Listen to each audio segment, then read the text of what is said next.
বার্তা এক নজর, সবার খবর সমান নজর।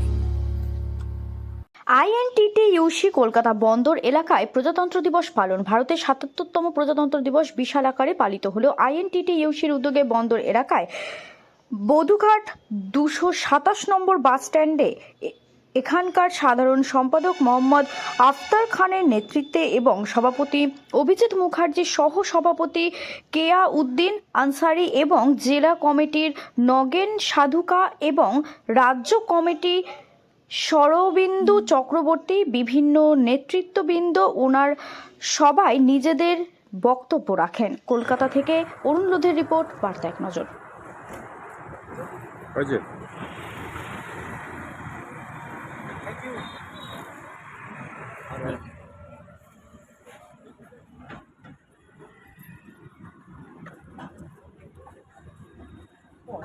আমি কোশ্চেনে যে অ্যান্সার দিয়েছি ওটা আমি না ওটা কিছু ব্যাপার না, ওটা আপনি এরকম ভাবছেন কোনো ভাবার